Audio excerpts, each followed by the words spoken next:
दोस्तों ज़रा देखिए, यहाँ एक तस्वीर दी गई है जो ली गई है आपकी NCERT की कक्षा चौथी की पुस्तक आसपास के पाठ 13 से।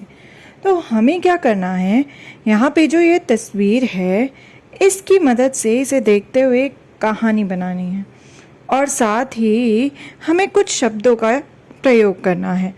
वो शब्द ये रहे: नाव, नदी, नीला, तेल, शहर, जानवर, दूसरे काम, मछलियाँ, बदबू, बदलाव, पानी के पौधे, बड़ा जहाज, नदी के किनारे, कपड़े धोना, फैक्ट्रियाँ।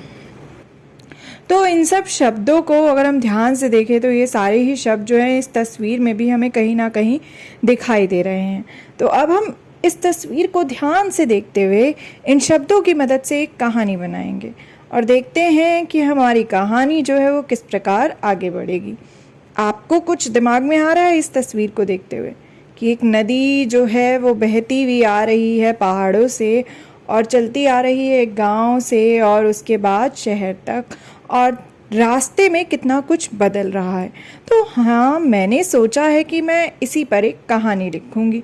तो चलिए हम शुरू करते हैं इन शब्दों का इस्तेमाल करते हुए और इस तस्वीर का इस्तेमाल करते हुए कहानी लिखना। बहुत ही सुंदर पहाड़ों से बहती थी एक खूबसूरत नदी। हाँ, हमारा नदी शब्द जो है वो गायब हो गया। तो बहुत ही सुंदर पहाड़ों से बहती थी एक खूबसूरत नदी। क्या आप नदी देख पा रहे हैं? पहाड़ों के पास नदी का पानी बहुत ही साफ था। उसमें आसमान का नीला रंग दिखाई देता था। देखिए ध्यान से, क्या आपको पहाड़ों के पास आसमान का नीला रंग उसमें दिखाई दे रहा है?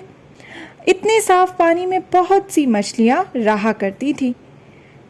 साथ ही आसपास बहुत सारे पानी के पेड़ पौधे थे। उस हरियाली के बीच रहते थे बहुत से जानवर और पक्षी। कुछ आगे चलने पर नदी के किनारे एक गांव बसता था। वहां कुछ लोग झोपड़ियों में रहा करते थे। गांव के लोग नदी से ही पीने का पानी लेते और वहीं कपड़े धोते और अपने जानवरों को नहलाते।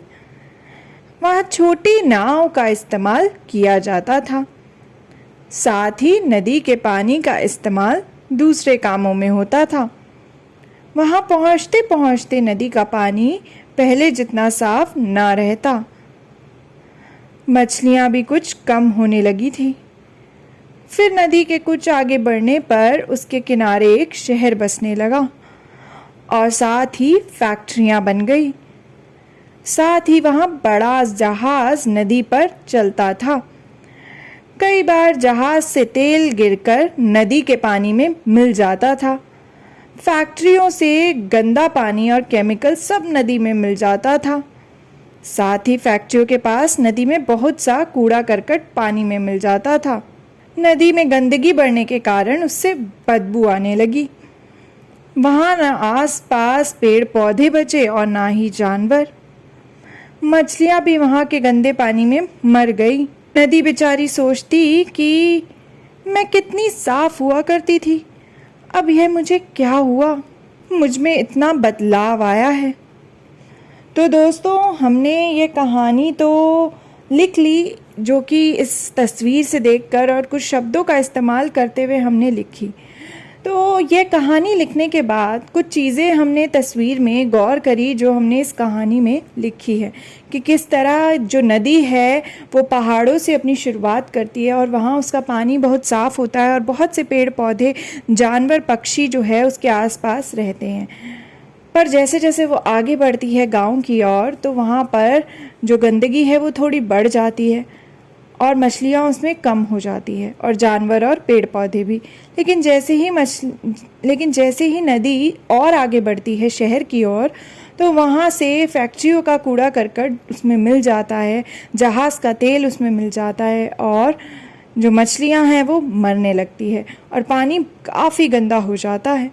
तो नदी की ये जो कहानी है पहाड़ों से लेकर शहर तक की, यह हमने लिखी। तो इस कहानी को हम एक नाम दे देते हैं। तो मैंने सोचा है इस कहानी को यह नाम देने का, नदी की कहानी, स्टोरी ऑफ द रिवर। अगर आपको यह कहानी लिखनी होती इस तस्वीर को देखकर और शब्दों का प्रयोग कर कर, तो आप क्या कहानी लिखते और आपकी कहानी का नाम क्या होता? क्या आप भी नदी की कहानी लिखते, स्टोरी ऑफ द रिवर, या फिर कुछ और? आप इस तस्वीर को देखकर और क्या क्या कहानी लिख सकते हैं?